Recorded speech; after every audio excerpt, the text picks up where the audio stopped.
Hey everybody, yes I am doing punk bands now. Might not be completely done with heavy metal bands, I'm not sure, but it's time for some punk. And these are the MISFITS,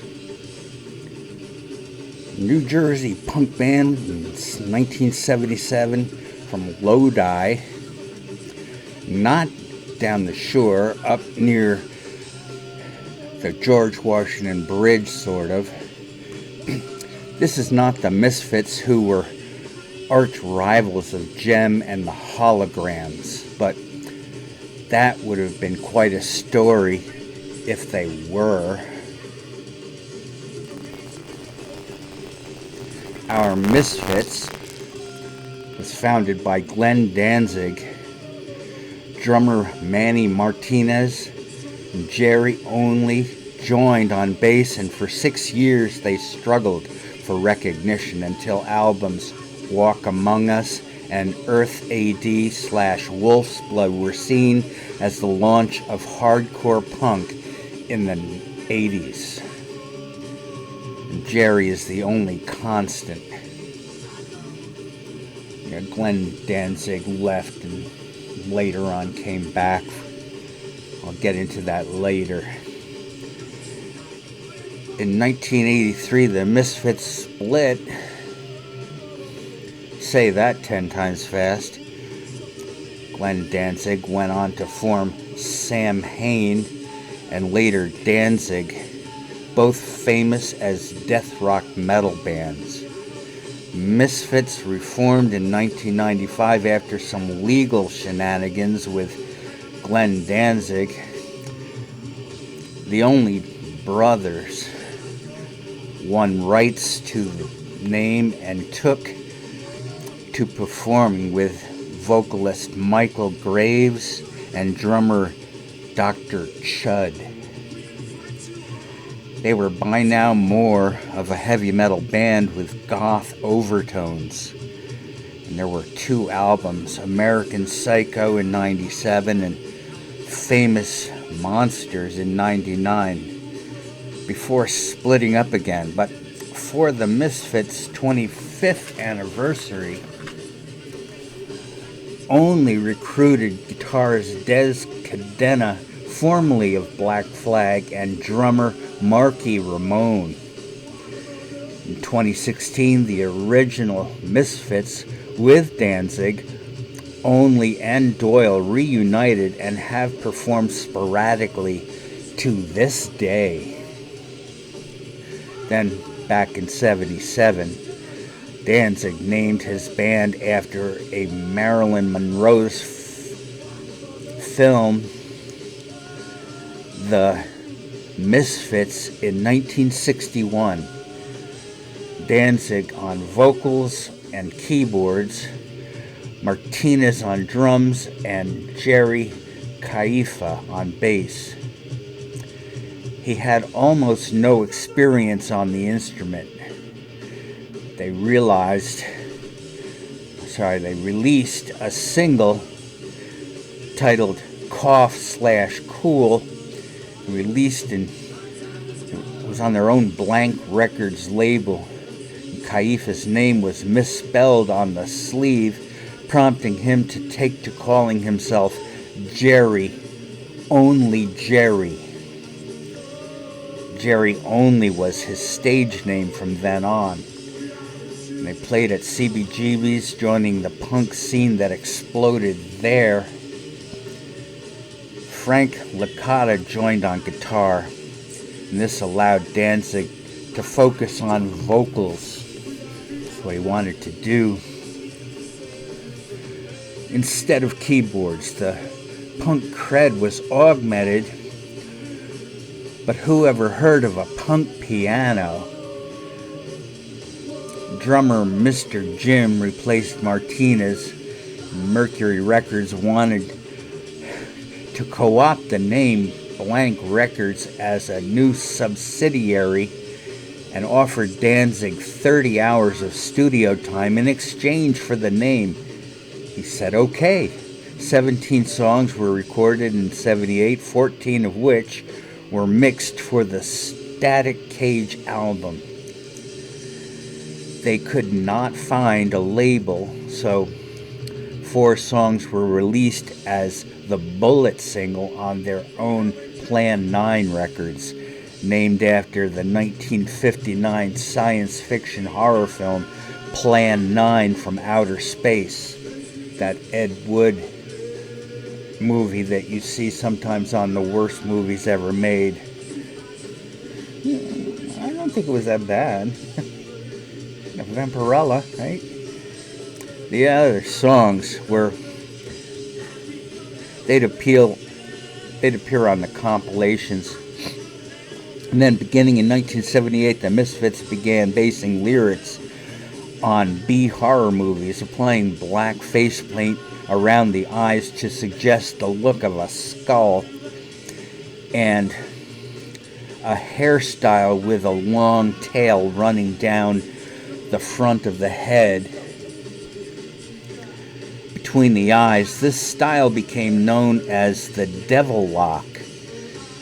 The music style would be dubbed horror punk, and there would be lineup changes. Not everyone in the band liked the new direction. The next single, Horror Business, featured the skeletal figure on the sleeve that would become the mascot.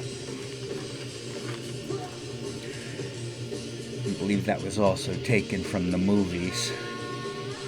Yeah, I like that logo. Now it's mine. Danzig silkscreened the image onto shirts for the Fiend Club, and the Misfit fan club that was growling. I meant to say growing. The Misfits opened for the Damned in New York City, only arranged with Dave Vanian to tour together in England, but this did not work out. Image quit and went home. Danzig and Steele got into a fist fight with the Skinheads and ended up in jail. Only spent time with Sid Vicious's mom when they got out, Ann Ritchie, whom he had befriended after Sid's death. She needed some friends at that point. I mean, your son dies of a heroin overdose far from home. So what do? You invite misfits into your house. You've been in jail and basically just wanted to go home to America. Didn't have any money. That was when Brother Doyle replaced Steve on guitar. He was only 16. Steele went on to form his own band, The Undead. Arthur McQuicken was the new drummer, and they called him Googie. The album Walk Among Us would go in 1982 on Slash Records. On the tour, the band's performances would grow more intense and violent. Googie and Danzig would fight frequently until Googie was kicked out.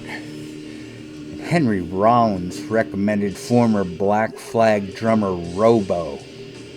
On the tour, the band was arrested in New Orleans on a charge of grave robbing while attempting to locate the grave of Marie Laveau, a famous voodoo witch. Danzig was not satisfied with the band. He told Henry Rollins that he planned to quit the group, and Robo quit. During Walk on Earth AD, Brian Damage replaced him. This didn't work out at all, as Damage was too drunk to play. Todd Suela of Necros replaced him, and Danzig told the audience that it would be the Misfits' final show. Danzig moved away from punk and into heavy metal with his new band, Sam Hain. Several Misfits songs would appear on Sam Hain albums. He renamed Sam Hain Danzig, and they are still playing today. Glenn Danzig's popularity outside of punk has led to renewed interest in his work prior to Sam Hain and Danzig, when only found that royalties were going entirely to Danzig. A legal battle began and lasted for years. In the end, only remained the Misfits name, and he and his brother set to begin a new era in 1995. And the new album was American Psycho, and it went in 1997. This Music Leaves Stains is the unofficial biohistory of the Misfits, Sam Hain and Danzig, and it's not on YouTube. So looks like I'll be doing at least a show on Sam Hain, and if you do that, you just have to do Danzig, right? The current lineup of the Misfits is Jerry Only on bass and vocals, Doyle Wolfgang von Frankenstein on lead guitar, Glenn Danzig on lead vocals. Yes, he sings with Danzig and with Misfits now. And Dave Lombardo on drums, and A.C. Slade on rhythm guitar and vocals. So, let's have a look at Sam Hain. Stay tuned, I'll be back.